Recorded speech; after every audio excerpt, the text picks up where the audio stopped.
du Père, du Fils et du Saint-Esprit. Amen. La paix de Jésus soit dans votre maison. J'espère que vous allez bien, que vous êtes dans la paix et la joie de Jésus. Alléluia.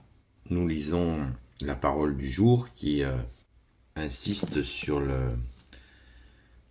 qui revient en fait sur une même parole qui a été proposée en lecture du jour. Eh bien, nous allons suivre le mouvement puisque l'Église nous le propose. Le trésor, la perle, le filet. Saint Matthieu chapitre 13, versets 44 à 46. Le royaume des cieux est comme un trésor caché dans un champ.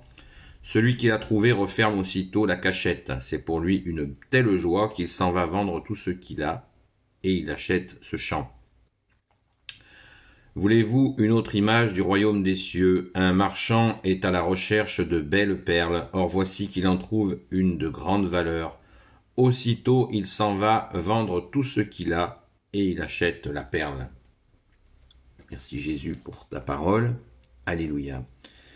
Eh bien, de toute évidence, le royaume des cieux dont tu nous parles, bien-aimé Jésus, eh bien, il s'agit de toi, bien-aimé Jésus.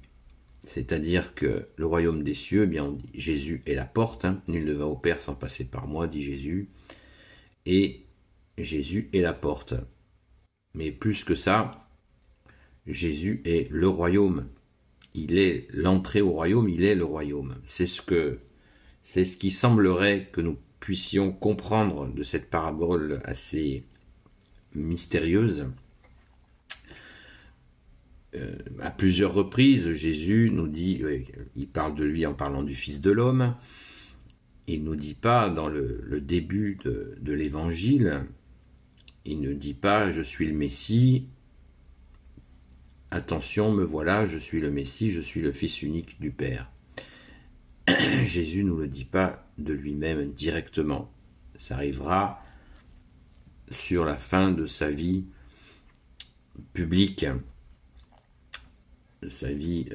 publique, bien avec nous, quand il s'est montré pendant 3 ans et demi, bien sûr la fin, quelque temps avant la crucifixion, merci Jésus de t'être offert pour nous et d'être ressuscité.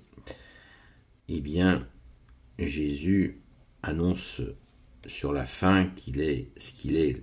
Ça a commencé, je crois, à la Samaritaine, où il dit qu'il est le Messie, le Sauveur.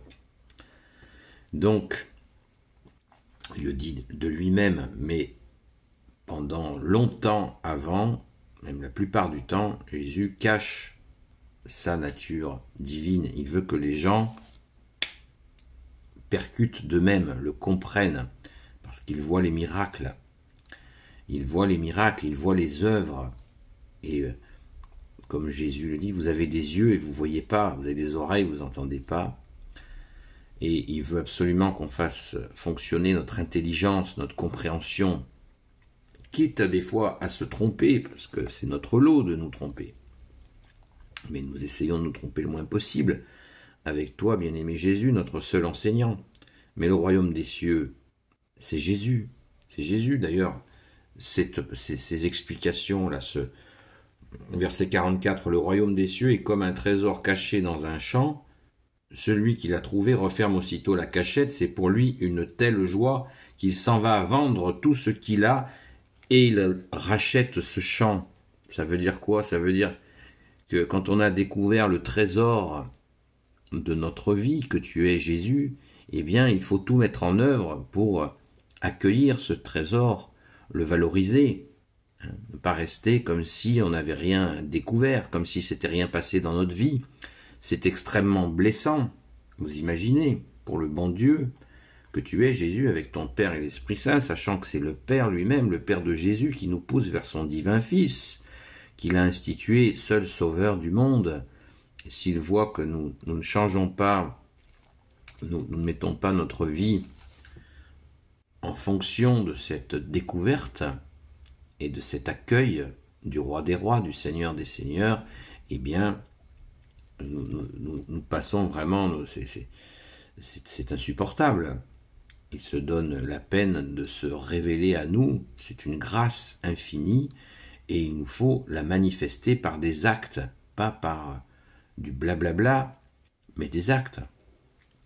Voilà, des actes qui sont la mise en pratique, autant que nous puissions le faire, de ta parole, bien-aimé Jésus.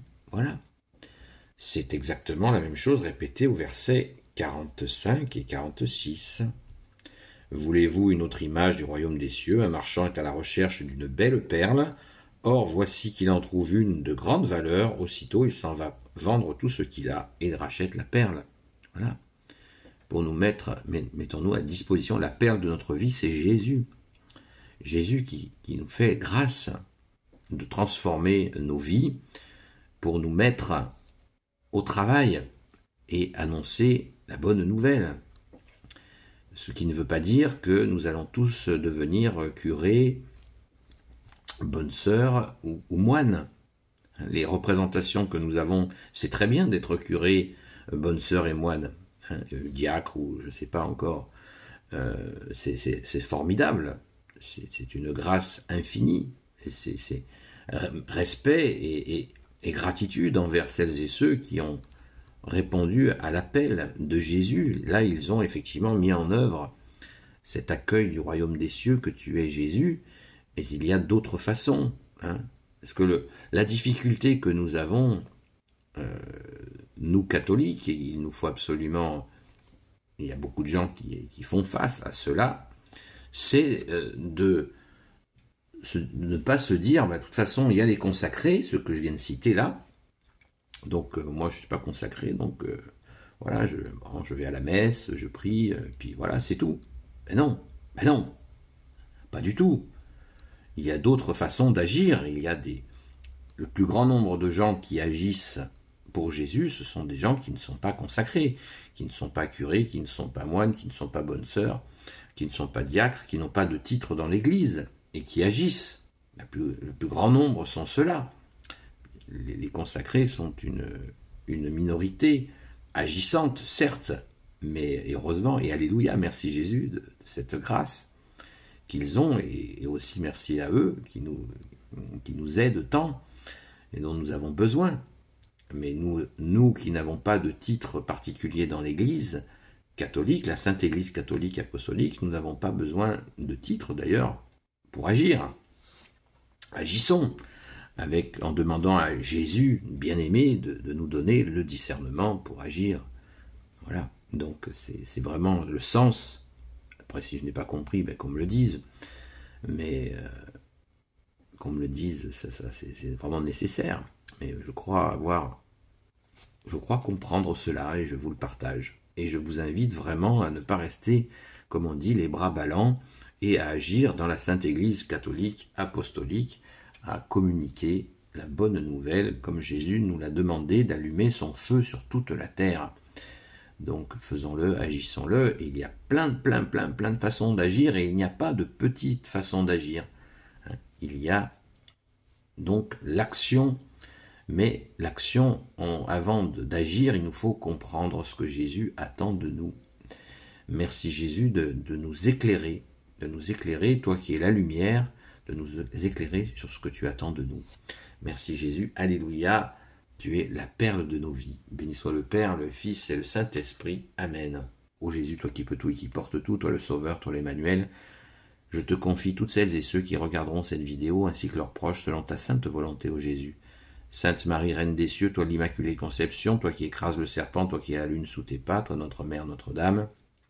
Saint Joseph, toi le juste et le saint, toi le sage, toi la terreur des démons, toi le saint gardien de la Sainte Église catholique apostolique, Sainte Marie-Madeleine, notre chère sainte patronne, et vous tous les saints et saintes, amis de Jésus, Saint Michel Archange qui est comme Dieu, Saint Gabriel Archange, Saint Raphaël Archange, et vous tous les anges qui servez Jésus, je vous demande de prier pour toutes celles et ceux qui regarderont cette vidéo, ainsi que leurs proches, selon ta sainte volonté, ô Jésus, notre seul roi.